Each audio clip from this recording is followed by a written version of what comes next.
Hello everyone, मेरे प्यारे बच्चों, मैं बहुत दिनों के बाद आपके बीच आया हूँ। इसके लिए मैं आपसे क्षमा मांगता हूँ या आपसे क्षमा प्रार्थी हूँ।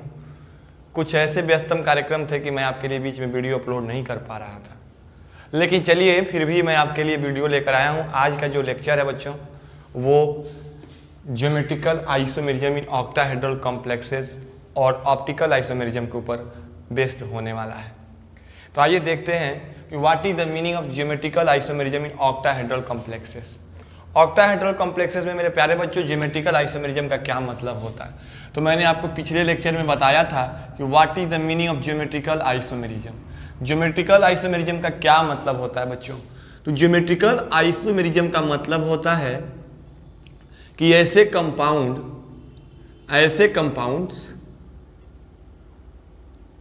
कंपाउंड्स जिनके मॉलिक्यूलर फॉर्मूला तो बेटा सेम हो, मॉलिक्यूलर फॉर्मूला सेम हो, लेकिन उनका ज्योमेट्री क्या हो बच्चों, डिफरेंट हो। What is the meaning of different geometry. Different geometry, इस डिफरेंट ज्योमेट्री का क्या मतलब होता है बच्चों। What is the meaning of this different geometry. ये डिफरेंट ज्योमेट्री हम कह रहे हैं, इसका क्या अर्थ होता है, इसका क्या मतलब होता है। What is the meaning of this different geometry. तो यहाँ पर बच्चों डिफरेंट ज्योमेट्री का भी मैंने बताया था कि जो सेंट्रल मेटल एटम है, सेंट्रल मेटल एटम के अराउंड डिफरेंट अरेंजमेंट हो लिगेंड का, यानी different arrangement of ligands around central metal atom, यानी सेंट्रल मेटल एटम के चारों ओर डिफरेंट अरेंजमेंट। और कैसा अरेंजमेंट बच्चों, तो ज्योमेट्रिकल अरेंजमेंट डिफरेंट होता है। ज्योमेट्रिकल अरेंजमेंट डिफरेंस होता है। तो जिस कंपाउंड के अंदर मेरे प्यारे बच्चों मॉलिक्यूलर फॉर्मूला सेम और उसकी डिफरेंट ज्योमेट्री, जो ज्योमेट्रिकल फॉर्मूला होगा बच्चों, यानी सेंट्रल मेटल एटम के चारों ओर जो लिगेंड जुड़े हैं उन लिगेंड की ज्योमेट्री डिफरेंट होगी। तो यहाँ से आपको मिलता है ज्योमेट्रिकल आइसोमेरिज्म। इस सारी कहानी आपको मैंने पिछले लेक्चर में बताया है। अगर आपको ये सारी चीज़ें जानकारी नहीं है तो आप पिछले लेक्चर में जा कर के, लिंक दिया गया डिस्क्रिप्शन में, जा कर के लिंक पर टच करके इस वीडियो को आप देख सकते हैं, इससे रिलेटेड वीडियो को। तो देखिए मैं आपको बता रहा था, अब आपको समझना है कि what is the meaning of octahedral complexes. इस ऑक्टाहेड्रल कॉम्प्लेक्स का क्या मतलब होता है बेटा। तो ध्यान दें कि इस ऑक्टाहेड्रल कॉम्प्लेक्स का मतलब होता है complexes having coordination number is equal to 6, यानी जिन कॉम्प्लेक्सेस का कोऑर्डिनेशन नंबर 6 होगा वो सभी के सभी कॉम्प्लेक्स क्या कहलाएंगे, ऑक्टाहेड्रल कॉम्प्लेक्स कहलाएंगे। कोऑर्डिनेशन नंबर 6, तो उनसे कौन सा कॉम्प्लेक्स बनेगा बच्चों, ऑक्टाहेड्रल कॉम्प्लेक्स। और ऑक्टाहेड्रल कॉम्प्लेक्स बनता है तो उसकी जो ज्योमेट्री होती है बच्चों, उसकी ज्योमेट्री कैसी होती है, जब कोऑर्डिनेशन नंबर 6 होता है, जब कोऑर्डिनेशन नंबर 6 होता है तो उसमें ऑक्टाहेड्रल ज्योमेट्री बनती है। और ऑक्टाहेड्रल ज्योमेट्री कैसी होती है, तो देखो आपको मैंने इसके लिए बताया था कि ऑक्टाहेड्रल ज्योमेट्री इस तरह की होती है, यानी एक स्क्वायर होता है, इस स्क्वायर के चारों कोनों पर लिगेंड जुड़े होते हैं और चारों कोनों के अलावा एक स्क्वायर के ठीक ऊपर और एक स्क्वायर के ठीक नीचे, इस तरह की ज्योमेट्री जो होती है बच्चों, इसको ऑक्टाहेड्रल ज्योमेट्री कहते हैं, जिसमें मेटल के साथ लिगेंड जुड़े होते हैं। कितने लिगेंड जुड़ेंगे, 1 2 3 4 5 और 6। ये क्यों 6 जुड़े, क्योंकि इसकी जो कोऑर्डिनेशन नंबर है 6, यानी किसी भी कॉम्प्लेक्स में सेंट्रल मेटल एटम के साथ अगर 6 लिगेंड जुड़े हुए हैं, तो जब 6 लिगेंड जुड़े होंगे तो ज्योमेट्री बनेगी वो ऑक्टाहेड्रल बनेगी। और इस ऑक्टाहेड्रल कॉम्प्लेक्सेस में ही हमको ज्योमेट्रिकल आइसोमेरिज्म के बारे में पढ़ना है बच्चों। तो देखिए ज्योमेट्रिकल आइसोमेरिज्म में मैंने आपको क्या बताया था कि अगर लिगेंड एक दूसरे के एडजेसेंट हों, if ligands are adjacent to each other, adjacent to each other, अगर लिगेंड एक दूसरे के एडजेसेंट टू ईच अदर, एक दूसरे के एडजेसेंट में है, तो इस तरह के फॉर्म को हम लोग कहते हैं बच्चों सीस फॉर्म। यानी इस तरह का जो कंपाउंड बनेगा जिसमें लिगेंड, और कैसे लिगेंड की बात की जा रही है, सेम टाइप के लिगेंड की बात की जा रही है। जब एक जैसे दो लिगेंड एक दूसरे के एडजेसेंट में, एक दूसरे के पड़ोस में होंगे बच्चों, तो जो आपका आइसोमर या जो स्ट्रक्चर बनेगा उसको सीस फॉर्म कहेंगे। ये सब चीज़ें आपको मैंने पीछे बताया है। और दूसरा कि अगर लिगेंड, इफ ligands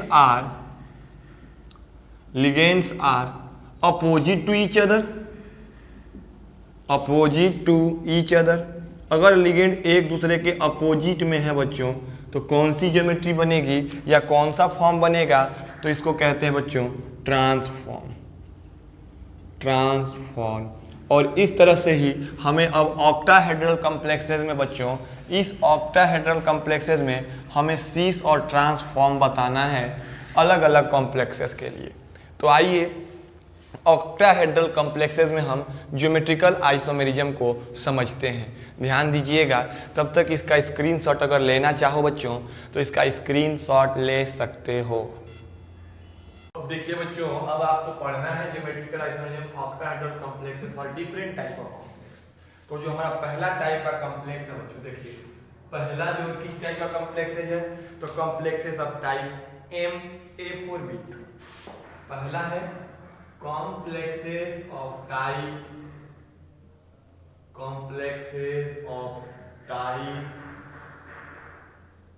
MA4 और B2। यहाँ पे देखिए, अब हमको किस तरह के कॉम्प्लेक्स के बारे में पढ़ना है बच्चों, MA4B2। What is the MA4 and B2 here, यानी यहाँ पर जो कॉम्प्लेक्स है इसमें दो तरह के लिगेंड है, एक A टाइप का लिगेंड है और एक B टाइप का लिगेंड है। तो जो A टाइप का लिगेंड है बच्चों ये कितना है, ये A टाइप का लिगेंड 4 है और B टाइप का लिगेंड कितना है, 2 है। ये देखिए A टाइप का लिगेंड 4 और B टाइप का लिगेंड 2, टोटल मिला के कुल कितने लिगेंड हो गए, 6 लिगेंड। यानी जब 6 हुआ तो ज्योमेट्री कौन सी बनेगी, ऑक्टाहेड्रल। जब कोऑर्डिनेशन नंबर 6 हो गया तो ज्योमेट्री बनेगी ऑक्टाहेड्रल। यहां तक की बात आपको समझ में आ रही है। तो आइए इसकी ऑक्टाहेड्रल ज्योमेट्री बनाते हैं। तो पहले क्या करेंगे, तो इसमें जो दो एक तरह के लिगेंड है ना बच्चों, इसको पहले पिकअप करेंगे। देखिए एग्जांपल मैं दे रहा हूं आपको, जैसे एग्जांपल इसका बेटा क्या है एग्जांपल, तो इसका एग्जांपल है CONH3 whole 4, CONH3 whole 4, CONH3 whole 4 और Cl2, CONH3 होल 4 और Cl2। अब देखिए A की जगह पे NH3, B की जगह पे Cl2, और दोनों मिला के कुल कितने लिगेंड हो गए बच्चों, 6 लिगेंड। और जब 6 लिगेंड होते हैं तो ज्योमेट्री कौन सी बनती है, आपको जाहिर सी बात है कि आप कहोगे सर ऑक्टाहेड्रल।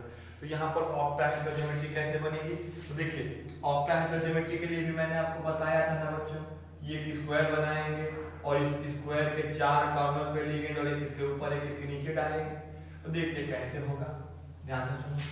अब यहाँ पर इसकी ऑक्टाहेड्रल ज्योमेट्री है, तो इसको ऑक्टाहेड्रल पहले बनाएंगे। पहले इसको क्या बनाएंगे बच्चों, ऑक्टाहेड्रल। ये हमने ऑक्टाहेड्रल बना दिया एक, और फिर दूसरा ऑक्टाहेड्रल भी मैंने बना लिया। ये देखिए ये भी एक ऑक्टाहेड्रल बन गया, पहला ऑक्टाहेड्रल दूसरा ऑक्टाहेड्रल। इसमें कैसे बनेंगे, तो आपको मैंने बताया था कि जब सेम टाइप के लिगेंड एडजेसेंट में होंगे, एक दूसरे के पास होंगे तो सीस बनता है, जब एक दूसरे के अलग में होंगे, अपोजिट में होंगे तो ट्रांस बनता है। अब देखिए ऑक्टाहेड्रल ज्योमेट्री यानी सेंट्रल मेटल एटम, बीच में होगा कोबाल्ट, ये हो गया आपका सेंट्रल मेटल एटम कोबाल्ट, और यहाँ पर भी सेंट्रल मेटल एटम कोबाल्ट ये होगा। अब देखिए इसके साथ कुल कितने बॉन्ड बनेंगे, तो 4 इसके कॉर्नर पे बनेंगे स्क्वायर के, 4 इस स्क्वायर के कॉर्नर पे बनेंगे बच्चों, एक इसके स्क्वायर के ठीक ऊपर, एक स्क्वायर के ठीक नीचे। जैसे मान लीजिए कि हमारे पास ये एक कॉपी है और इस कॉपी पे बच्चों आपको मुझे बताना हो कि ऑक्टाहेड्रल ज्योमेट्री कैसे बनेगी, तो तो जो लिगेंड होंगे 4 लिगेंड तो इसके चारों कॉर्नर पे जुड़ जाएंगे, एक इसके ऊपर जुड़ेगा और इसके ठीक इसके नीचे जुड़ेगा। ये ऑक्टाहेड्रल ज्योमेट्री होती है बच्चों, याद रखना ये ऑक्टाहेड्रल ज्योमेट्री होती है। अब इसमें आपको बताना है कि कैसे बनाएंगे हम। तो पहले ध्यान दीजिए किस तरह कॉम्प्लेक्स की बनाना है। तो MA4B2 टाइप के कॉम्प्लेक्सेस के लिए तो पहले ऑक्टाहेड्रल ज्योमेट्री बना दिया हमने। ये लीजिए भैया, हमने आपकी ऑक्टाहेड्रल केमिस्ट्री ज्योमेट्री बनाया। अब क्या करेंगे, तो इसमें जो सेम टाइप के दो लिगेंड है ना, उन दोनों सेम टाइप के लिगेंड को पहले एक दूसरे के एडजेसेंट में रखना है।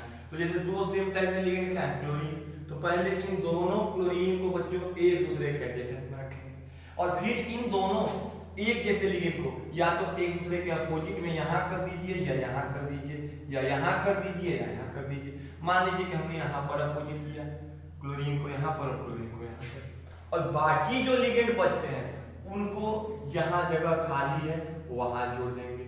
एक NH3 यहाँ, एक NH3 यहाँ, एक NH3 यहाँ और एक NH3 यहाँ।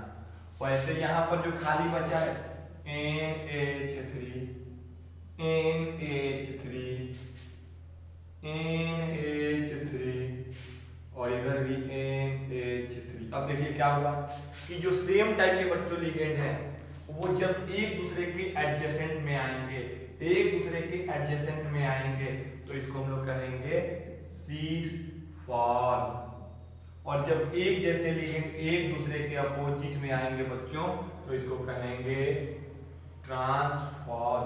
ये समझ में आ रहा है कैसे बनाना है। जब एक जैसे लिगेंड हो उनको पहले पिक करके एक दूसरे के एडजेसेंट में रखेंगे, फिर उन दोनों को एक दूसरे के अपोजिट में रखेंगे और इसकी ज्योमेट्री बनाएंगे।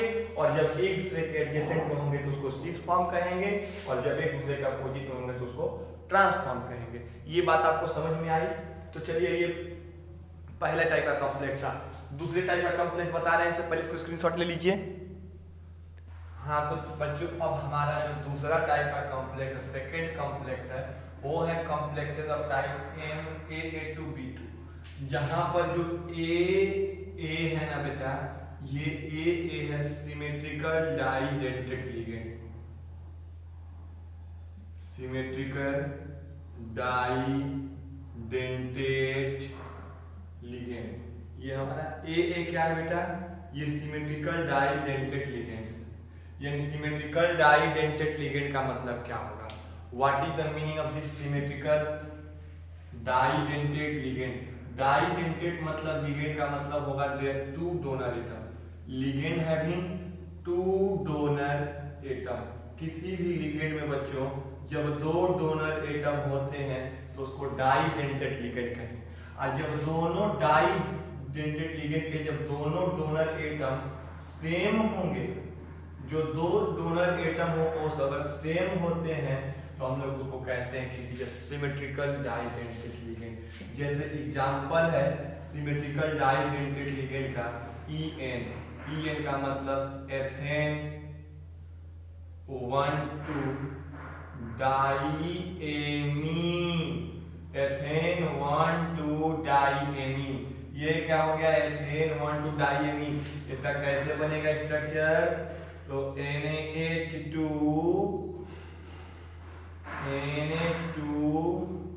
CH2 CH2 NH2। ये हो गया आपका एथेन 1,2 डाइएमीन। ये आपका हो गया एथेन 1,2 डाइएमीन। देखिए इसमें दो डोनर एटम है, एक डोनर एटम ये वाला नाइट्रोजन है और दूसरा डोनर एटम ये वाला नाइट्रोजन। यानी दो डोनर एटम है और दोनों डोनर एटम सेम है। ये देखिए ये भी डोनर एटम सेम है और ये भी डोनर एटम सेम है। तो इस तरह के लिगेंड बच्चों क्या कहलाएंगे, सिमेट्रिकल डाइडेंटेट लिगेंड। और इसका एग्जांपल हमने लिया है COEN whole twice Cl2, COEN whole twice Cl2 लिया है बच्चों। और इसके ऊपर कैसे समझेंगे आइए देखते हैं कि इसको कैसे समझेंगे।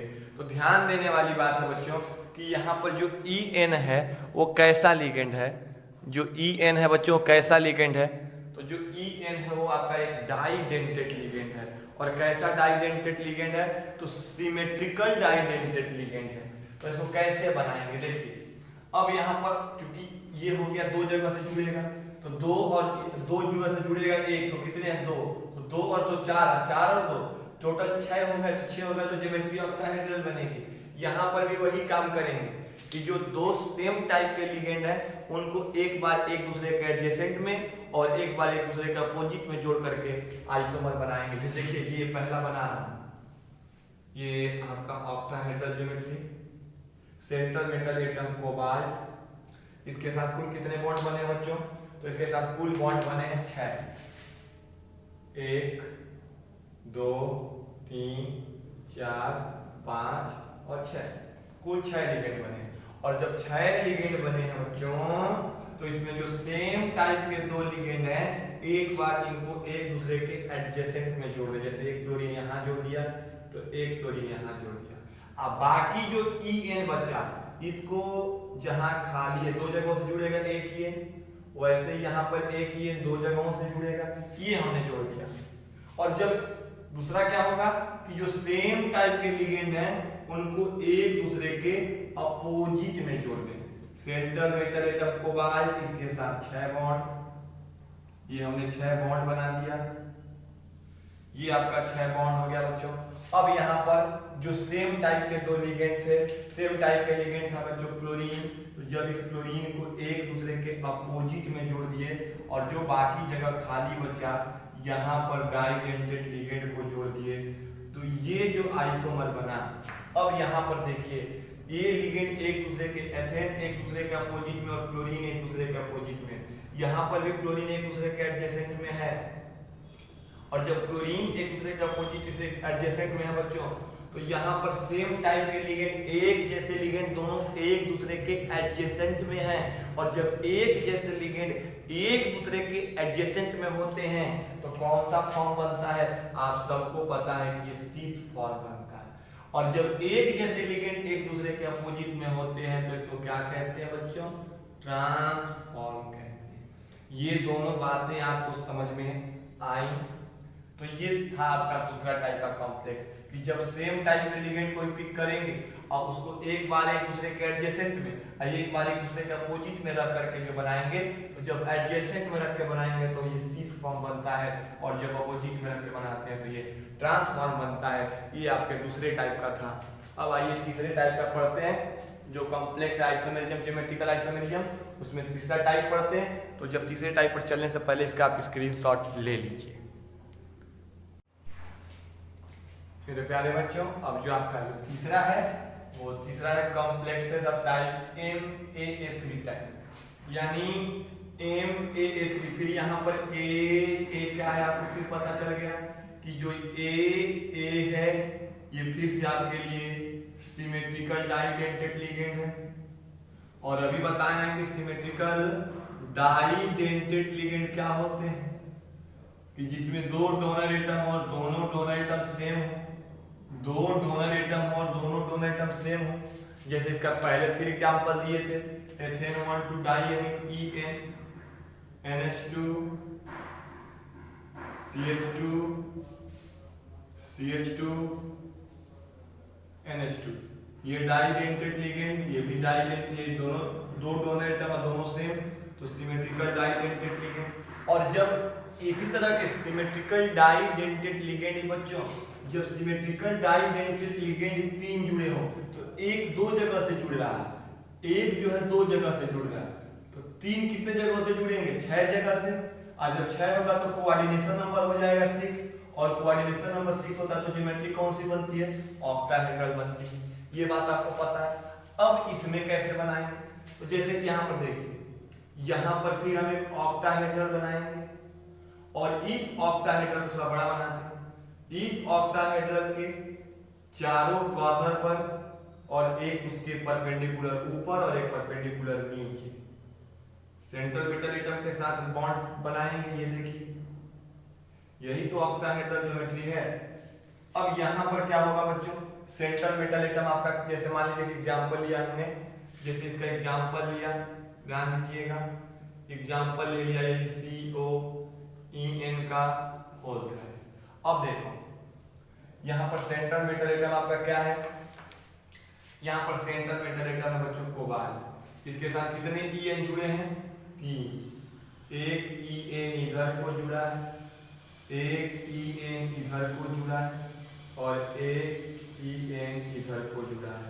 अब यहाँ पर तीनों के तीनों एक जैसे हो गए और जब इसको चाहे यहाँ पर रखे चाहे कहीं भी, इसमें ज्योमेट्रिकल आइसोमेरिज्म नहीं बनेगा। इसमें ज्योमेट्रिकल आइसोमेरिज्म नहीं बनेगा क्यों? क्योंकि देखिए जैसे यहाँ पे रखे चाहे यहाँ पे रखे, तो यहाँ पे रखेंगे तो ये वाला पोजीशन होगा, तो ठीक इसका अपोजिट मिल जाएगा हमको, यानी ज्योमेट्री में कोई अंतर नहीं होगा। जैसे देखिए यहाँ पर मैं बना के देखूँ, जैसे यही चीज को मैं बना के दिखा देता हूँ, आपको बिल्कुल समझ में आ जाएगा, आपको एकदम बिल्कुल आसानी से समझ में आएगा। ये देखेंगे आप तो, जैसे मान लीजिए कि सेंट्रल मेटल एटम कोबाल्ट, ये हो गया आपका कोबाल्ट, समझ में आ रहा है। अब देखो हमने चूंकि EN को यहाँ जोड़ा है, तो यहाँ ना जोड़ करके हम EN को क्या कर दें, यहाँ जोड़ दें, EN को यहाँ जोड़ दें, और यहाँ पर EN को जोड़ा है तो यहाँ ना जोड़ करके इधर को जोड़ दें, तो बचा क्या, यही ना बचा। क्या ज्योमेट्री चेंज हुई? ये यहाँ था बस क्या हुआ कि लेफ्ट का राइट, राइट का लेफ्ट हो गया, तो यहाँ पर सीस और ट्रांसफॉर्म नहीं बन सकता। नो सीस एंड ट्रांसफॉर्म, इस तरह के कंपाउंड में नो सीस एंड ट्रांसफॉर्म। तो जब सीस और ट्रांसफॉर्म नहीं बन सकते बच्चों, तो ज्योमेट्रिकल आइसोमेरिज्म डोंट एग्जिस्ट। यहाँ पर ज्योमेट्रिकल आइसोमेरिज्म एग्जिस्ट नहीं करेगा। किसमें? तो complexes of type MAA3 type के कॉम्प्लेक्सेस में ज्योमेट्रिकल आइसोमेरिज्म नहीं बन सकता, यानी इस तरह के कॉम्प्लेक्सेस में ज्योमेट्रिकल आइसोमेरिज्म नहीं बनेगा। ये याद रहेगा क्योंकि इसमें ज्योमेट्री चेंज ही नहीं हुई, सीस और ट्रांस बनेगा ही नहीं। तो जब सीस और ट्रांस नहीं बनेगा तो यहाँ पर इस ऑक्टाहेड्रल ज्योमेट्री यानी MAA3 टाइप के कॉम्प्लेक्सेस में ज्योमेट्रिकल आइसोमेरिज्म एग्जिस्ट नहीं करता है। ये क्लियर हुआ? तो चलिए इसका स्क्रीनशॉट लीजिए, फिर आपको चौथे टाइप का बताते हैं। स्क्रीनशॉट ले लीजिए, ध्यान दीजिए। अब जो हमारा अगला चौथा कॉम्प्लेक्स है वो है MA3B3 टाइप। ये है आपका MA3B3 टाइप, यानी A टाइप के 3 लिगेंड है और B टाइप के भी 3 लिगेंड है, और जब दोनों मिल गए तो क्या बन गए, 6 हो गया। 6 कोऑर्डिनेशन नंबर, तो ज्योमेट्री कैसी होगी, ऑक्टाहेड्रल। ये तो आपको पता है कि ऑक्टाहेड्रल ज्योमेट्री हो जाएगी जब एक जैसे 6 हो गए, 3 माने 3 और 3 एक जैसे 3 और एक जैसे 3, टोटल हो गए 6, तो कोऑर्डिनेशन नंबर हुआ 6, और जब 6 कोऑर्डिनेशन नंबर होगा तो ज्योमेट्री ऑक्टाहेड्रल बनती है। अब यहाँ पर कैसे बनेगा, तो यहाँ पर बेटा थोड़ा आपको ध्यान देना है कि अगर एक जैसे 3 लिगेंड अगर एक दूसरे के एडजेसेंट में हैं, एक जैसे 3 लिगेंड एक दूसरे के एडजेसेंट में हैं, यानी सेम फेस में हैं, तो जब सेम फेस में होंगे यानी क्या लिखेंगे कि if 3 same type ligands lies on same plane, three same type of ligand lie on same face, अगर सेम फेस पर होगा तो इस तरह के फॉर्म को कहते हैं फेसियल या फेस आइसोमर।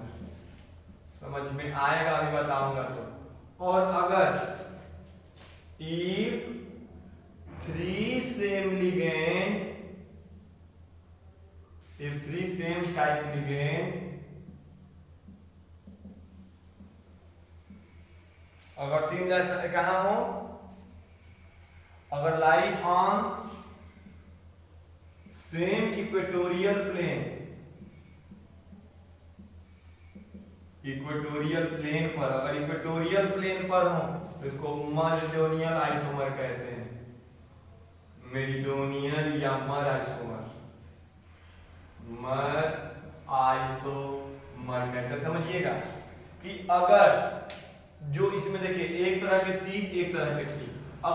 एक जैसे तीन लिगेंड सेम फेस पर, किसके सेम फेस पर, ऑक्टाहेड्रल के सेम फेस पर हो, एक ही तरफ हो, एक ही साइड में लगे हो, तो उसको कहेंगे फेसियल आइसोमर। और जब सेम टाइप के लिगेंड एक इक्वेटोरियल प्लेन में हो, इक्वेटोरियल प्लेन मतलब जैसे देखिए ये एक हमने ऑक्टाहेड्रल कॉम्प्लेक्स होता है, ये और ये इसको इसको इसको इसको इक्वेटोरियल प्लेन, और ये दोनों ऊपर वाले एक्सियल प्लेन कहलाते हैं। ये ऊपर वाले दोनों एक्सियल और जो कॉर्नर वाले हैं उनको इक्वेटोरियल प्लेन कहते हैं। तो जब एक फेस पर होंगे एक जैसे तीन लिगेंड, देखिए यहाँ पर अगर एक जैसे तीन लिगेंड सेम फेस पर, तो सेम फेस मतलब एक यहाँ हो, एक यहाँ हो, एक यहाँ हो, या सेम फेस एक यहाँ हो, एक यहाँ हो, एक यहाँ हो, सेम फेस, या एक यहाँ हो तो एक यहाँ हो, एक यहाँ हो, यानी सब एक ही फेस में हो। जब एक जैसे तीन लिगेंड सेम फेस में हो, सेम फेस मतलब कि एकदम एक दूसरे के एडजेसेंट में हो, तो उसको फेसियल कहेंगे। और एक जैसे तीन लिगेंड या सेम लिगेंड इस तरह के एक यहाँ हो, एक यहाँ हो, एक यहाँ हो, यहाँ यहाँ और यहाँ सेम इक्वेटोरियल प्लेन, तो सेम लिगेंड एक यहाँ हो और यहाँ हो, या यहाँ हो और यहाँ हो, यानी केवल एक इक्वेटोरियल प्लेन पर होंगे तो उसको मेरिडोनियल कहेंगे, और जब सेम फेस पर होंगे तो उसको फेसियल कहेंगे। आइए इसको एग्जांपल से समझते हैं। जैसे ये एग्जांपल है, ध्यान देना, इसको मैं मिटा के बता रहा हूँ, देखो ध्यान दो बच्चों, कैसे इसको समझेंगे। जैसे देखिए पहला आपका CONH3 CH3, देखो ये मैंने बनाया ऑक्टाहेड्रल ज्योमेट्री, ये तो आपको पता ही ऑक्टाहेड्रल ज्योमेट्री कैसे बनती है। ये आपकी ऑक्टाहेड्रल ज्योमेट्री, इसके सेंटर में कोबाल्ट सेंट्रल मेटल एटम, इसके साथ 6 बॉन्ड बने हुए हैं, ये 6 बॉन्ड हमने बना दिया, ठीक है।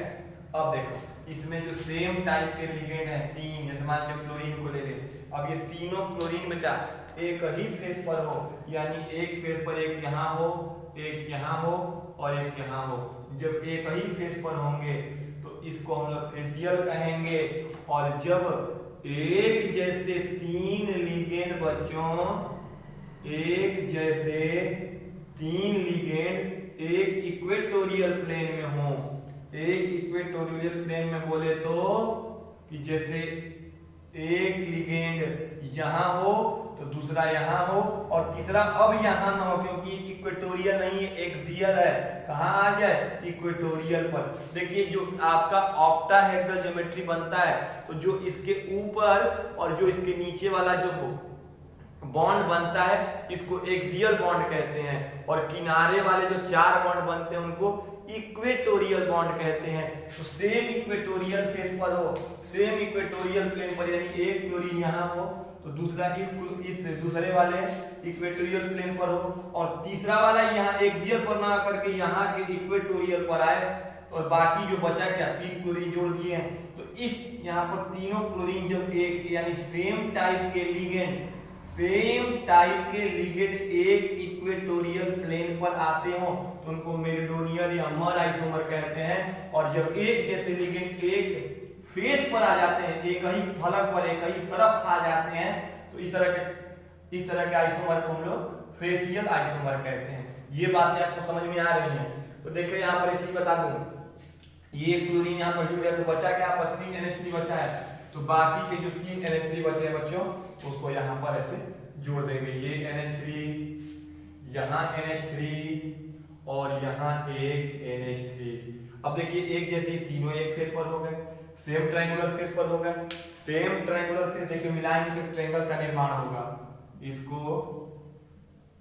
और इसको एक ट्रायंगल बन रहा है। ये देखो एक ट्रायंगल बनाइए, एक ट्रायंगल बनाइए, तो जब सेम ट्रायंगुलर फेस पर होंगे तो उसको कहेंगे फेस या फेसियल आइसोमर, यानी फेस आइसोमर। और जब एक इक्वेटोरियल जब क्लोरीन जोड़ दिए तो बचा क्या है? NH3 यहाँ पर, एक NH3 यहाँ पर और एक NH3 यहाँ पर। सेम टाइप के लिगेंड देखिए यहाँ पर, सेम टाइप के लिगेंड कैसे आ गए? बोलिए सेम टाइप के लिगेंड कैसे आ गए? बताइए बच्चों, बताइए फटाफट बताइए। सेम टाइप के लिगेंड कहाँ आ गए हैं? एक मेरिडोनियल प्लेन पर, सेम प्लेन पर नहीं है, एक ही साइड में नहीं है, और जब एक ही साइड में नहीं है तो इस तरह के आइसोमर बनते हैं, इनको मर आइसोमर कहते हैं, यानी या मेरिडोनियल आइसोमर कहते हैं। ये बातें आपको समझ में आ रही है? बताइए, मैं तो फिर से बताऊंगा, पूछ सकते हैं। यहाँ पर एक ही ट्रायंगुलर फेस पर आ गए तो फेसियल, और जब एक इक्वेटोरियल फेस पर आएंगे, एक ही सेम इक्वेटोरियल फेस पर, ये भी कोने पर है, ये भी कोने पर और ये भी कोने पर है, तो इसको मेरिडोनियल आइसोमर कहते हैं। ये बातें आपको समझ में आई? तो चलिए, जब यहाँ तक आपको ये बातें समझ में आ गई हैं बच्चों, यानी जब एक जैसे तीन लिगेंड एक ही ट्रायंगुलर फेस पर, एक ही फेस पर, एक ही तरफ एक दूसरे के एडजेसेंट में जुड़े होंगे तो उसको फेस आइसोमर या फेसियल आइसोमर कहेंगे।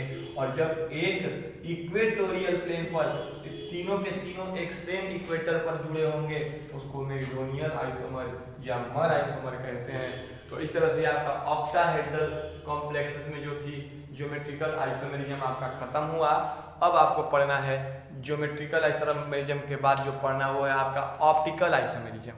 तो आइए इसका स्क्रीनशॉट ले लीजिए, फिर पढ़ते हैं हम लोग ऑप्टिकल आइसोमेरिज्म के बारे में। तो बच्चों, अब आपका जो नेक्स्ट टॉपिक है वो है optical isomerism. What is the meaning of this optical isomerism? इस ऑप्टिकल आइसोमेरिज्म का क्या मतलब होता है बच्चों? तो यहाँ पर जो ऑप्टिकल आइसोमेरिज्म दिख रहा है, लिखा गया है, ये आइसोमेरिज्म एराइजेज ड्यू टू, क्यों एराइज होता है बच्चों? तो arises due to rotation of, rises due to rotation of plane polarized light, plane polarized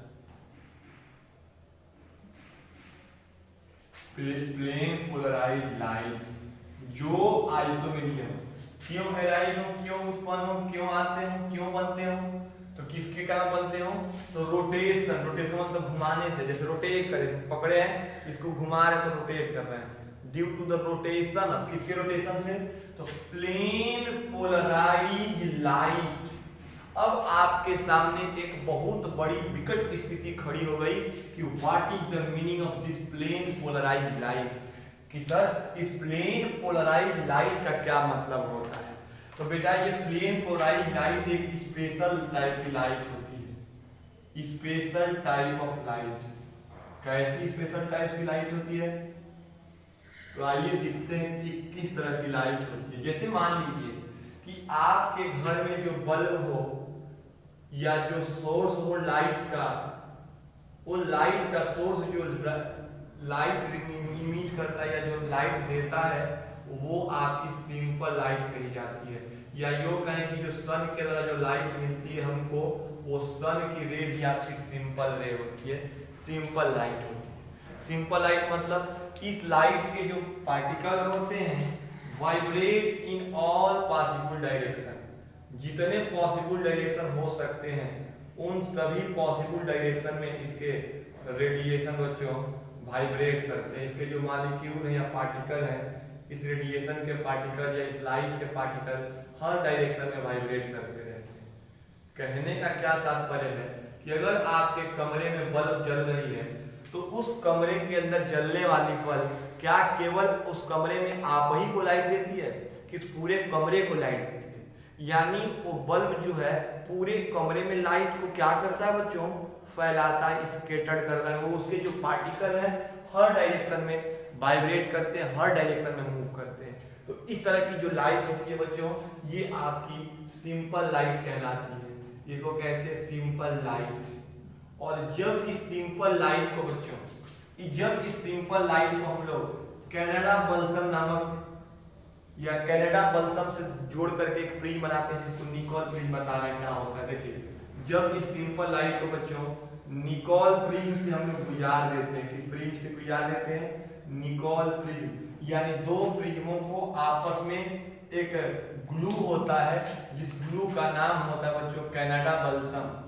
यानी किसी भी दो लेंस को, किसी भी लेंस को या कोई भी दो ट्रांसपेरेंट मटेरियल को या कोई भी दो ऐसे मटेरियल जो ट्रांसपेरेंट बनाने हो, जैसे मान लीजिए दो शीशा को जोड़ना है या दो लेंसों को आपस में जोड़ना है, तो क्या पर फेविक्विक लगाएंगे, फेविक्विक लगाएंगे नहीं। तो जब दो ट्रांसपेरेंट मटेरियल को जोड़ना होता है बच्चों, तो वहां पर एक विशेष प्रकार के ग्लू का इस्तेमाल होता है जिसको कहते हैं कनाडा बल्सम। और ये कनाडा बल्सम में दो प्रिज्मों को आपस में जोड़ के बनाया गया, इसको कहते हैं निकोल प्रिज्म। और जब मेरे प्यारे बच्चों इस निकोल प्रिज्म से ये सिंपल लाइट गुजरती है, तो ये सिंपल लाइट आपकी जो है प्लेन पोलराइज्ड लाइट बन जाती है। कैसी जगह से निकलती है, तो ये जो सिंपल लाइट है आपकी, ये सिंपल लाइट बच्चों प्लेन पोलराइज्ड लाइट बन जाती है। कैसी लाइट बन जाती है? Plane polarised light. यानी अब इसके पार्टिकल केवल एक डायरेक्शन में वाइब्रेट होना शुरू हो जाते हैं, केवल एक डायरेक्शन में वाइब्रेट करना शुरू कर देते हैं, एक डायरेक्शन में वाइब्रेट करना शुरू कर देते हैं। और इस तरह के लाइट को ही हम लोग प्लेन पोलराइज्ड लाइट कहते हैं। अब इस प्लेन पोलराइज्ड लाइट को जो सब्सटेंस रोटेट कर दे, यानी दो substances which rotate this plane polarized light, those substances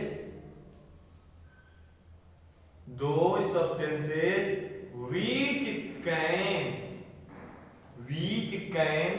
rotate, जब इसको रोटेट कर दे, घुमा दे, तो जो इसको रोटेट कर देंगे, those substances which can rotate plane polarized light is known as, क्या कहते हैं? Is known as optically active compound. उसको हम लोग ऑप्टिकली एक्टिव कंपाउंड कहते हैं। और जो ऑप्टिकली एक्टिव कंपाउंड होते हैं बच्चों, जो ऑप्टिकली एक्टिव कंपाउंड होते हैं, इन्हीं ऑप्टिकली एक्टिव कंपाउंड के अंदर मेरे प्यारे बच्चों, इन्हीं ऑप्टिकली एक्टिव कंपाउंड के अंदर हमको ऑप्टिकल आइसोमेरिज्म देखने को मिलता है। ऑप्टिकल आइसोमेरिज्म देखने को मिलता है। What is the meaning of this optical isomerism? इस ऑप्टिकल आइसोमेरिज्म में क्या होता है? तो जो कंपाउंड क्या होगा, इस प्लेन पोलराइज्ड लाइट को रोटेट कर देगा, वो ऑप्टिकली एक्टिव कंपाउंड कहलाएगा। और इस तरह के ऑप्टिकली एक्टिव कंपाउंड में, इस ऑप्टिकली एक्टिव कंपाउंड में बच्चों ऑप्टिकल आइसोमेरिज्म बनता है। कैसे बनेगा? तो रोटेट पीपीएल को क्या करना है? प्लेन पोलराइज्ड लाइट को रोटेट करना है बेटा। तो जो सब्सटेंस इस प्लेन पोलराइज्ड लाइट को, जो सब्सटेंस इस प्लेन पोलराइज्ड लाइट को राइट डायरेक्शन में, राइट साइड में रोटेट करे, राइट साइड यानी जैसे आपकी घड़ी चल रही है, देखिए घड़ी चल रही है ना, तो घड़ी किधर चलती है? लेफ्ट से राइट की ओर, यानी राइट साइड में रोटेट करे। राइट साइड में रोटेट करने का मतलब कि क्लॉकवाइज में रोटेट करे, क्लॉकवाइज डायरेक्शन में रोटेट करे। तो इस तरह के आइसोमर को बच्चों बोलते हैं डेक्ट्रोरोटेटरी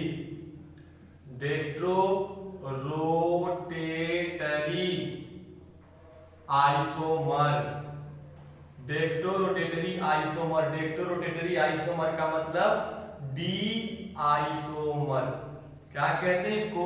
डी आइसोमर कहते हैं, डेक्ट्रोरोटेटरी आइसोमर या डी आइसोमर।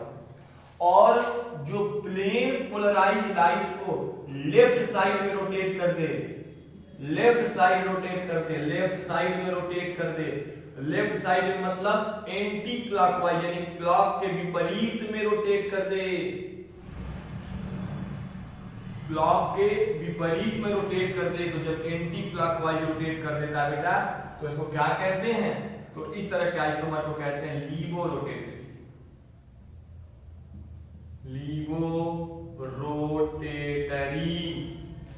आइसोमर। लीवोरोटेटरी या इसको एल आइसोमर भी कहते हैं, एल आइसोमर। यानी जो कंपाउंड इस प्लेन पोलराइज्ड लाइट को रोटेट कर दे, रोटेट करने का मतलब कि इसको घुमा दे। जैसे प्लेन पोलराइज्ड लाइट में मैंने आपको क्या बताया कि इसके सभी पार्टिकल एक डायरेक्शन में वाइब्रेट कर रहे हैं, केवल वन डायरेक्शन में वाइब्रेट कर रहे हैं बच्चों। तो जब केवल एक डायरेक्शन में वाइब्रेट कर रहे हैं यानी इसका ओरिएंटेशन केवल एक डायरेक्शन में है। सिंपल लाइट का ओरिएंटेशन हर एक डायरेक्शन में होता है।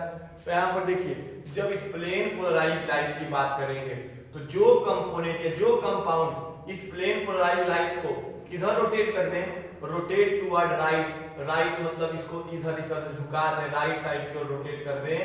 तो जो आइसोमर या जो कंपाउंड इसको राइट साइड में रोटेट करते हैं, राइट साइड में रोटेट करने का क्या मतलब है कि जब उस कंपाउंड के साथ, जैसे मान लीजिए यहाँ पर आपको मैंने बताया, जब इस कंपाउंड के अंदर से बच्चों, जब इस कंपाउंड के अंदर से प्लेन पोलराइज लाइट को गुजारा जाए, यानी जिस कंपाउंड, जैसे मान लीजिए कि हमारा ये हाथ कंपाउंड है और इस कंपाउंड के अंदर से बच्चों जब हम इस प्लेन पोलराइज लाइट को गुजार दें, तो जब ये प्लेन पोलराइज लाइट किधर रोटेट हो जाए, टुवर्ड राइट हैंड साइड, यानी दाहिनी हाथ की ओर घूम जाए, यानी घड़ी की दिशा में घूम जाए, तो जिस कंपाउंड के अंदर से गुजरने के बाद ये राइट साइड में रोटेट हुई है, यानी घड़ी के डायरेक्शन में रोटेट हुई है, तो उस तरह के आइसोमर को हम लोग कहते हैं डेक्ट्रो रोटेटरी या डी आइसोमर।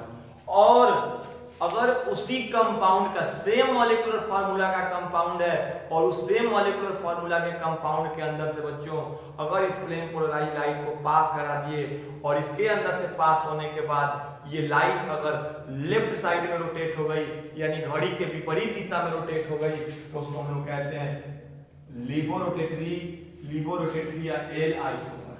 किसी जगह पे डी को जो है प्लस आइसोमर भी कहा गया है और एल को माइनस आइसोमर भी कहा गया है। कारण क्या है इसको प्लस माइनस कहने का, कि जब ओरिजिन से राइट में चलते हैं तो पॉजिटिव पाते हैं और ओरिजिन से लेफ्ट में चलते हैं तो निगेटिव पाते हैं।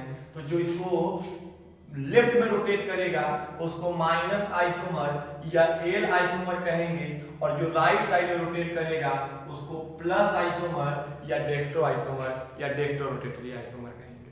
ये बातें आपको समझ में आई कि जो कंपाउंड प्लेन पोलराइज लाइट को, और ये प्लेन पोलराइज लाइट कैसे बनती है आपको पता है, जो सब्सटेंस या जो कंपाउंड प्लेन पोलराइज लाइट को अगर प्लेन पोलराइज को उसके अंदर से गुजारते हैं तो उसके अंदर से प्लेन पोलराइज लाइट को गुजारने पर अगर वो उसको राइट हैंड साइड में यानी घड़ी की दिशा में रोटेट कर देते हैं तो उसको डेक्ट्रो फॉर्म, और अगर घड़ी की विपरीत दिशा में करते हैं तो उसको लीबो फॉर्म कहते हैं।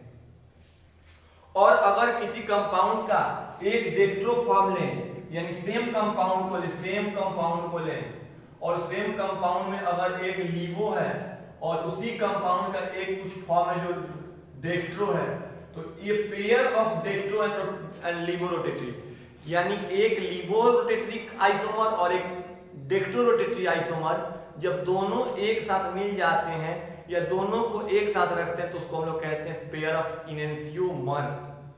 ध्यान दीजिए, मैं आपको बता रहा हूं, पहले इतना समझ में आया कि नहीं बताइए। तो इतना समझ में आया तो इसको पहले नोट कर लें, या मिटाऊंगा इसको मैं। तो देखिए मैं इसको मिटा रहा हूं, ध्यान दीजिए। अब यहां पर वो क्या समझ में आया, देखिए इसको मिटा दो, प्लेन पोलराइज लाइट आपको समझ में आई है। अब देखो, अब इसको मिटा रहा हूं, देखिए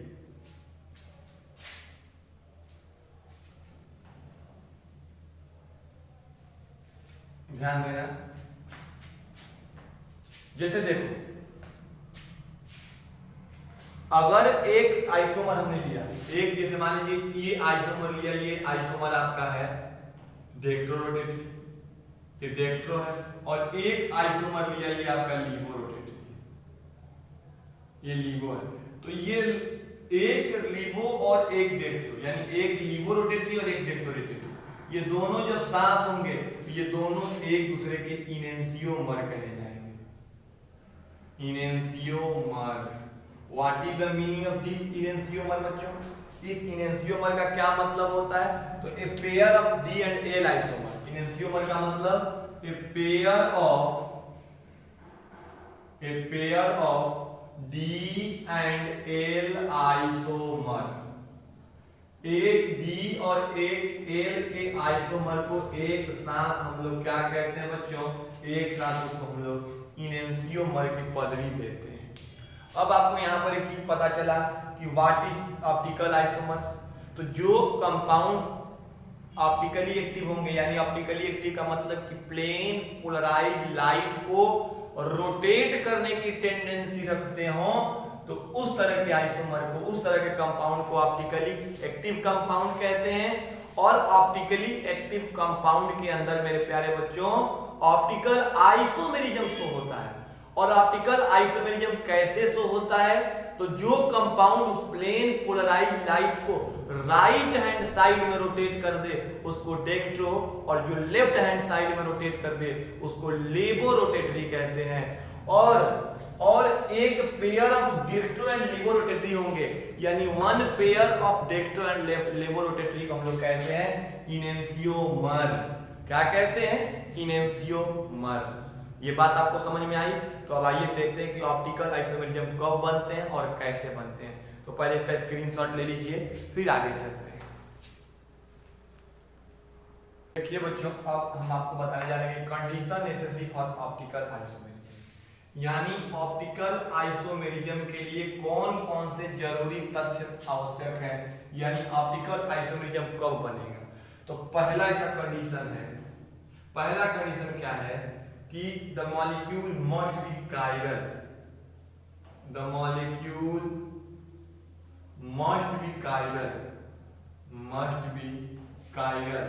अब आपके मन में एक बात कौन रही होगी कि what is the meaning of chiral.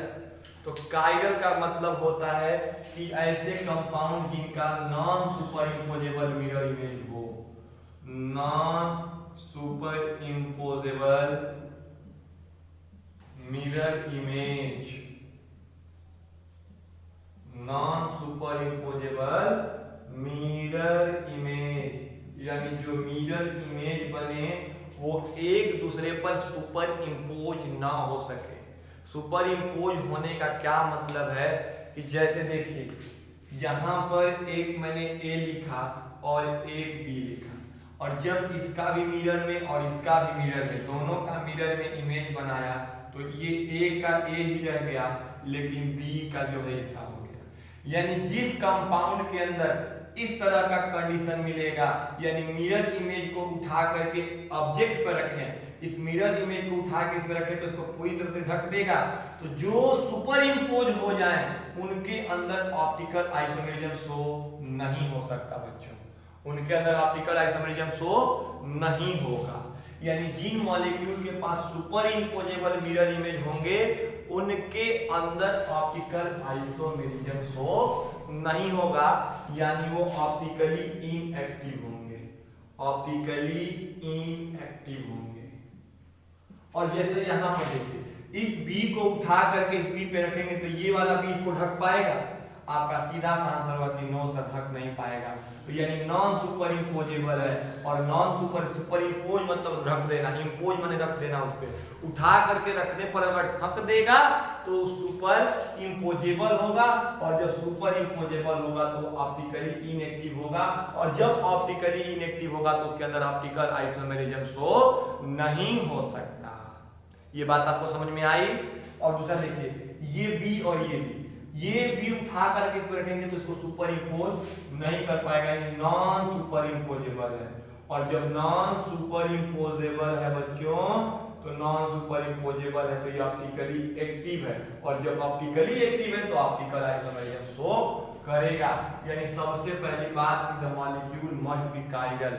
जैसे आप अपने हाथ का मिरर इमेज बनाइए, तो जब आप अपने हाथ का मिरर इमेज बनाओगे बच्चों, तो ये हैंड का जो मिरर इमेज बनेगा ठीक इसके ऊपर ला करके वैसे ही रखेंगे तो इस पे सुपर इम्पोज नहीं हो सकता।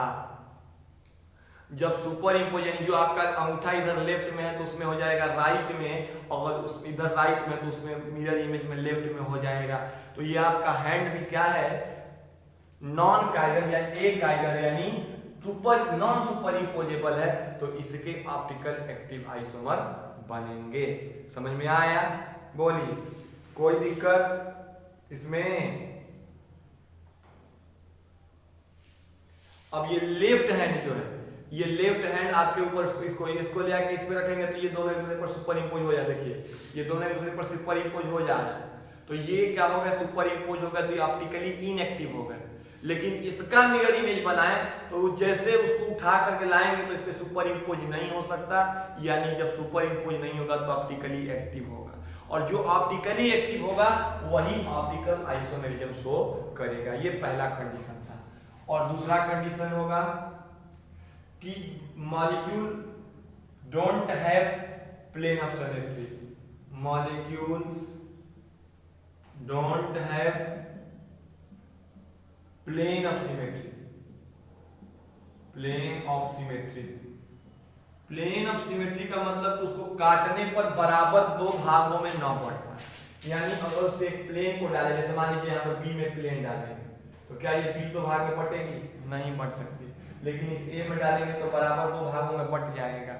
तो जो बराबर दो भागों में बट गया, जिसके पास प्लेन ऑफ सिमेट्री आ गई, तो जब प्लेन ऑफ सिमेट्री, जैसे मान लीजिए कि हमको बीच से फाड़ देंगे तो दो बराबर भाग मिलेंगे, यानी प्लेन ऑफ सिमेट्री मिल गई, और जब प्लेन ऑफ सिमेट्री मिल गई तो मैं ऑप्टिकल इनएक्टिव हो गया, और जब ऑप्टिकल इनएक्टिव हो गया तो हमारे अंदर ऑप्टिकल आइसोमेरिज्म नहीं बनेगा। लेकिन अगर यहां से काटे, कमर से काटे, तो जब कमर से काटेंगे जैसे यहां से, तो ऊपर शरीर सिर मिलेगा, नीचे पैर मिलेगा, यानी एक जैसा नहीं होगा, यानी प्लेन ऑफ सिमेट्री यहाँ कमर से काटने पर नहीं मिलेगी, यानी ये ऑप्टिकली क्या होंगे? एक्टिव होंगे। समझ में आया? तो किसी भी मॉलिक्यूल के अंदर प्लेन ऑफ सिमेट्री नहीं होनी चाहिए। प्लेन ऑफ सिमेट्री का मतलब कि अगर कोई इसके अंदर से प्लेन को गुजारे तो उसको दो बराबर भागों में न बांटे, अगर बांट दिया दो बराबर भागों में तो वहां पर ऑप्टिकल आइसोमेरिज्म शो नहीं होगा, और अगर नहीं बांट पाया तो ऑप्टिकल आइसोमेरिज्म शो होगा। ये है दूसरा कि प्लेन ऑफ सिमेट्री नहीं होनी चाहिए। आइए अब देखते हैं कैसे ऑप्टिकल आइसोमेरिज्म बनता है बच्चों, ध्यान दीजिएगा। ये चीजें कंडीशन जो नेसेसरी है इसको नोट कर लीजिए, आगे चलते हैं। चलिए ध्यान दीजिए, अब हमने पढ़ना है कि ऑप्टिकल आइसोमेरिज्म किस तरह का कॉम्प्लेक्स है बच्चों, MAA3 टाइप। तो इसको पहले शुरू करने से पहले बता दूं कि जो ऑप्टिकल आइसोमेरिज्म होता है बच्चों, जो ऑप्टिकल आइसोमेरिज्म होता है, ये optical isomerism generally shown by octahedral complexes. Generally किसके द्वारा शो होता है? ऑक्टाहेड्रल कॉम्प्लेक्सेस के द्वारा, और हमको ऑक्टाहेड्रल कॉम्प्लेक्सेस के द्वारा ही पढ़ना है। देखिए जैसे यहाँ पर हमने ऑक्टाहेड्रल कॉम्प्लेक्सेस लिया है, AA3, यानी AA क्या है आपका? AA आपको भी बताए थे कि डाइडेंटेड लिगेंड है, डाइडेंटेड लिगेंड। और कैसा डाइडेंटेड लिगेंड है? तो ये सिमेट्रिकल है, ये सिमेट्रिकल डाइडेंटेड लिगेंड। AA जो है एक डाइडेंटेड लिगेंड है, और कैसा डाइडेंटेड लिगेंड है बच्चों? तो सिमेट्रिकल डाइडेंटेड लिगेंड है। और जब ये सिमेट्रिकल डाइडेंटेड लिगेंड है तो इसका कैसे बनाएंगे? तो देखिए इसका एक एग्जांपल आपको मैं दिया था पहले, कुछ देर पहले, डाइडेंटेड लिगेंड का COEN का होल था। अब इसका कैसे बनेगा? तो चूंकि कॉम्प्लेक्स कैसा है, कोऑर्डिनेशन नंबर 6, यानी ये EN डाइडेंटेड है, तो एक दो बॉन्ड बनाएंगे तो तीन कितने बनाएंगे? 6, और जब 6 बॉन्ड बने तो ऑक्टाहेड्रल ज्योमेट्री होगी। तो ऑक्टाहेड्रल ज्योमेट्री में प्यारे बच्चों कैसे बनती है? ये देखिए, ये हो गई आपकी ऑक्टाहेड्रल ज्योमेट्री। यहाँ पर सेंट्रल मेटल एटम के साथ 6 बॉन्ड, ये ऑक्टाहेड्रल ज्योमेट्री 6 बॉन्ड बन गए, ये आपका 6 बॉन्ड बना। और सेंट्रल मेटल एटम आपका क्या है? तो कोबाल्ट है। और कोबाल्ट के साथ कितने EN जुड़े हुए हैं? तो देखिए कोबाल्ट के साथ 3 EN जुड़े हैं, एक EN, अब ये दोनों ब्लॉक हो गया तो एक EN इधर जुड़ेगा और एक EN जो है इधर जुड़ेगा। ये देखिए, अब इसका ऑप्टिकल आइसोमर कैसे बनाएंगे? तो करना कुछ नहीं है, बस एक मिरर लगा देना, एक प्लेन मिरर लगा देना, और प्लेन मिरर लगा करके इसके इमेज को बना देना है। तो आप देखते होंगे कि जब किसी भी सब्सटेंस का इमेज बनता है तो क्या होता है? लेफ्ट का राइट और राइट का लेफ्ट हो जाता है। जैसे आप एम्बुलेंस देखते हो तो उसमें उल्टा दिखता है, या कोई एम्बुलेंस में जैसे लिखा रहता है ना उल्टा, उसके शीशा पर क्यों लिखा रहता है? कि जब इस उल्टे को देखेंगे शीशा में तो सीधा हो जाएगा, और सामने वाली गाड़ी वाला पढ़ लेगा कि एम्बुलेंस है, इसको साइड दे देगा। तो ये चीजें क्या होती हैं कि इसका मिरर इमेज बनाएंगे तो मिरर इमेज में क्या होता है बच्चों?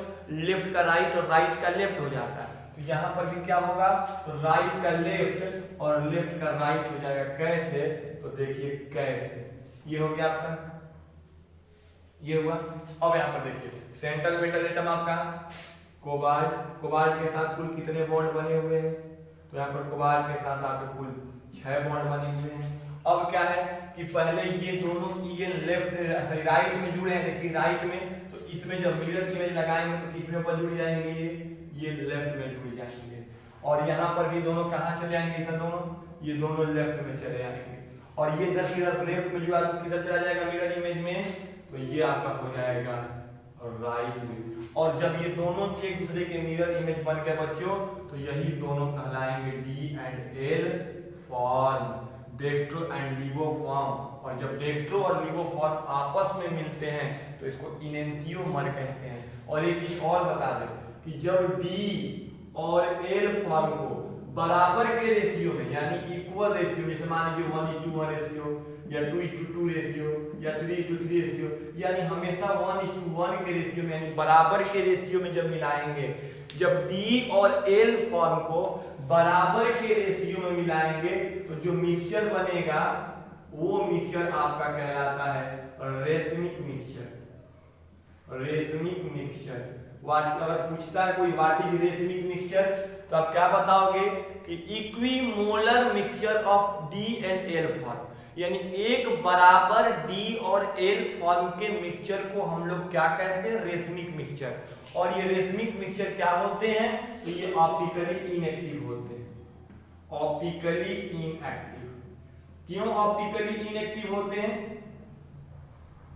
क्यों ऑप्टिकली इनएक्टिव, तो मान लीजिए कि डी फॉर्म वो राइट साइड में रोटेट करेगा और एल फॉर्म लेफ्ट साइड में रोटेट करेगा, और दोनों बराबर हैं, तो एक बराबर लेफ्ट में घुमा रहा और एक बराबर राइट में घुमा, तो दोनों मिलके क्या घुमाएंगे, जीरो, क्योंकि एक जितना एक राइट में घुमाएगा उतना दूसरा लेफ्ट में घुमाएगा, और दोनों एक दूसरे को कैंसिल आउट कर देंगे तो उसमें कोई रोटेशन नहीं होगा। और जब रोटेशन नहीं होगा तो ऑप्टिकली इनएक्टिव हो जाएंगे। तो आपको कैसे बनाना है, तो लेफ्ट का राइट और केवल राइट का लेफ्ट कर देना है, और जो लिगेंड जो आपका बनेगा मिरर इमेज, वो मिरर इमेज आपका क्या होगा बच्चों, वही मिरर इमेज आपका डी एंड एल फॉर्म होगा।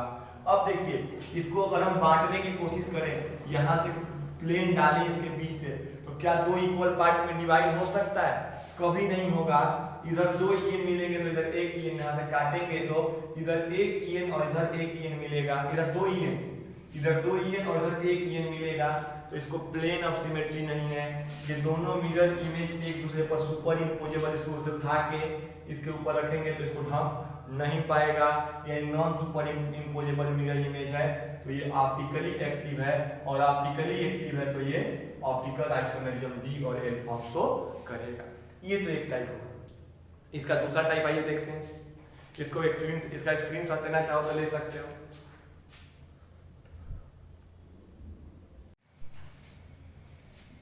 तो देखिए अब आपका जो geometrical isomerism, geometrical optical isomerism में जो दूसरा टाइप है वो MAA2H2 टाइप का है, जहां पर फिर ये AA क्या है, डाइडेंटेड सिमेट्रिकल डाइडेंटेड लिगेंड है। ये फिर सिमेट्रिकल डाइडेंटेड लिगेंड है, ये आपकी सिमेट्रिकल डाइडेंटेड लिगेंड है। तो यहाँ पर ऐसे एग्जांपल लिया हमने COEN का होल ट्वाइस ऑफ Cl2, ये एग्जांपल है। तो देखो बच्चों यहाँ पर दो तरह की ज्योमेट्री बनेगी, एक जो है सिस ज्योमेट्री बनेगी और एक जो है ट्रांस ज्योमेट्री बनेगी। तो दो तरह के पॉसिबल ज्योमेट्री हो सकती हैं, और आइए दोनों ज्योमेट्री पर हम देखने की कोशिश करते हैं कि ऑप्टिकल आइसोमेरिज्म शो होगा कि नहीं। तो देखिए इसकी सिस ज्योमेट्री कैसे बनेगी, ध्यान दीजिए इसकी सिस ज्योमेट्री कैसे बनेगी। तो जब सेम टाइप के लिगेंड को एक दूसरे के एडजेसेंट में रखेंगे तो हमारी सिस ज्योमेट्री, जैसे ये कोबाल्ट इसके साथ सेम टाइप के लिगेंड को एक दूसरे के एडजेसेंट में रख दिए। एक दूसरे के एडजेसेंट में बोलने का मतलब कि ये Cl है, तो जब इन दोनों Cl को बच्चों एक दूसरे के एडजेसेंट में रख दिए तो ये आपका बन गया सिस फॉर्म। और यहाँ पर आपका ये En डाइडेंटेड लिगेंड है, तो एक En यहाँ पर और एक En यहाँ पर जुड़ेगा, ये हो गया, और ये En यहाँ जुड़ेगा, खाली यही बचा है। ये आपका कौन सा हो गया, देखिए दोनों सेम टाइप के लिगेंड एक दूसरे के एडजेसेंट में आए, तो ये हो गया आपका सिस फॉर्म। ये हुआ ना। अब इसका मिरर इमेज बनाएंगे और दूसरा जो बनेगा इसका वो ट्रांसफॉर्म बनेगा। ट्रांसफॉर्म कैसे बनेगा? तो सेम टाइप के लिगेंड एक दूसरे के ट्रांस में, एक दूसरे के अपोजिट में होंगे, ये आपका ट्रांसफॉर्म बनेगा। कैसे? तो जो सेम टाइप के लिगेंड जैसे क्लोरीन है तो एक दूसरे के अपोजिट में जुड़ेगा, एक दूसरे के अपोजिट में जुड़ेगा। अब देख लीजिए इसमें, अब बनाइए इसका मिरर इमेज। अब यहां पर मिरर इमेज बनाया जाए, कैसे बनेगा देखिए। अब देखो यहां पर क्या करना है, तो लेफ्ट का राइट और राइट का लेफ्ट कर देना। तो देखिए अगर मान लीजिए राइट था तो उलट के कहां आ जाएगा? लेफ्ट में। तो कैसा बनेगा मिरर इमेज देखिए, कैसा बनेगा? ये हो गया सेंट्रल मेटल एटम कोबाल्ट, इसके साथ 6 बॉन्ड, ये हो गया 6 बॉन्ड। अब क्या हुआ? लेफ्ट का राइट चला जाए, राइट लेफ्ट का राइट, यानी ये जो क्लोरीन है राइट में जुड़ा है, ये किधर किधर किधर को जुड़ जाए? ये लेफ्ट को जुड़ जाए, और ये EN भी फिर किधर जुड़ जाए? लेफ्ट में, और ये वाला EN आ जाए राइट में। तो ये देखिए एक दूसरे के ऊपर सुपर इम्पोज होंगे। इसको ऐसे ही उठा करके इसके ऊपर रखें, इसको उठा करके इसी तरह से इसके ऊपर रखें, सुपर इम्पोज होगा? नहीं होगा। ये दोनों क्लोरीन क्योंकि इसमें इधर है और इसमें इसको उठाएंगे तो दोनों क्लोरीन कहां चले जाएंगे? यहाँ पर, यानी सुपर इम्पोज नहीं हो पाएगा, तो ये D and L फॉर्म होगा। अब आपके मन में ये बात आ रही होगी सर कैसे पहचानेंगे कि कौन D और कौन L है? तो यहाँ पर बेटा D और L पहचान पाना संभव नहीं है। इसको हम लोग एक्सपेरिमेंटली कलर से पहचानते हैं। अलग अलग कलर, D का कलर अलग होता है, L का कलर अलग होता है। जब मान लीजिए कि 2 तरह के कंपाउंड लिए, एक का कलर पीला है और जब उससे हम प्लेन पोलराइज लाइट को गुजारे तो उसको राइट साइड में रोटेट किया तो हमने क्या देखा कि पीले कलर वाला D फॉर्म था, और अगर लाल कलर वाला उसको लेफ्ट में किया तो कहा कि लाल कलर वाला लिबो रोटेटरी था। तो ये कलर से डिसाइड होते हैं, देख कर डिसाइड नहीं होंगे। और जब एक दूसरे के मिरर इमेज बनेंगे तो उसको D and L फॉर्म कहेंगे। तो ये आपका बना सिस फॉर्म है, ये सिस फॉर्म है। और ये कौन सा फॉर्म है बच्चे? ये आपका ये सीसे फॉर्म है। देखिए एक दूसरे कैल्कुलेशन में, यानी केवल सिस फॉर्म में यहाँ पर DL बन रहा है। और अगर इस ट्रांस का बनाने की कोशिश करें तो आपको लिख रहा होगा कि सर बनेगा तो नहीं है इसमें ट्रांस में। क्यों नहीं बनेगा? तो देखो क्यों नहीं बनेगा, क्योंकि नहीं बनेगा इसलिए कि इसमें लेफ्ट का राइट चाहे राइट का लेफ्ट करे, कोई अरेंजमेंट में डिफरेंस आने वाला नहीं है। तो आपको सही से दिखा है कि सर तो बनेगा तो एकदम नहीं बनेगा। काहे नहीं बनेगा भाई? आइए कोशिश तो करते हैं। देखिए लेफ्ट का राइट होता है, मिरर इमेज लगाएंगे तो कोबाल्ट सेंट्रल मेटल एटम, इसके चारों ओर लिगेंड जुड़े 6, एक ऊपर एक नीचे 4 कॉर्नर पे। अब क्या हुआ कि अब यहाँ पर लेफ्ट का राइट, तो इधर को उठा के इधर, इधर को उठा के उधर करें तो क्या बनेगा? देखिए ये EN इधर आ गया, ये वाला EN इधर आ गया, और ये वाला EN इधर आ गया। ये मिरर है आपका बीच में, ये वाला EN इधर आ गया। अब देखिए ये वाला EN, और ऊपर वाले में तो कोई चेंज हुआ नहीं है। ऊपर वाला तो बीच में फिर से कहीं घुमाया, उसमें कोई अंदर पड़ने वाला नहीं है। तो क्या इसमें डिफरेंट अरेंजमेंट मिले? दोनों सेम मिल गए, तो ये क्या हो गया? और चूंकि एक दूसरे के ऊपर सुपर इम्पोजेबल मिरर इमेज, इसको उठा के इसके ऊपर रखेंगे तो पूरी तरह से ढक देगा, इसको उठा करके इसके ऊपर रखेंगे तो बच्चों पूरी तरह से ढक देगा। और जब पूरी तरह से ढक दिया तो ऑप्टिकली इनएक्टिव हो गए, यानी नो ऑप्टिकल आइसोमर। किसमें? ट्रांसफॉर्म में। इस तरह के ट्रांसफॉर्म में बच्चों ऑप्टिकल आइसोमेरिज्म देखने को नहीं मिलेगा, यानी MAA2X2 टाइप का कॉम्प्लेक्स होगा। तो केवल इसके सिस फॉर्म में, केवल सिस फॉर्म में ऑप्टिकल आइसोमेरिज्म शो होगा, ऑप्टिकल आइसोमर शो होगा। ट्रांस वाले में no optical isomerism, no OI, यानी ट्रांसफॉर्म में ऑप्टिकल आइसोमेरिज्म नहीं होगा क्योंकि सुपर इम्पोजेबल मिरर इमेज हो जा रहा है। तो जब सुपर इम्पोजेबल मिरर इमेज हो जाएगा तो ऑप्टिकली इनएक्टिव हो जाएंगे, और जब ऑप्टिकली इनएक्टिव हो गए तो नो ऑप्टिकल आइसोमर्स। अब यहाँ पर एक चीज आपको मैंने बताया था कि रेशमिक मिक्सचर क्या होते हैं। तो आपको एक चीज मैं फिर बता दूं कि रेशमिक मिक्सचर क्या होंगे। अगर परीक्षा में पूछता है व्हाट इज रेशमिक मिक्सचर, तो रेशमिक मिक्सचर क्या बताओगे? देखिए रेशमिक मिक्सचर, अगर रेशमिक मिक्सचर पूछा गया तो क्या होता है, तो क्या बताओगे कि एक इक्वल अमाउंट में इक्विमोलर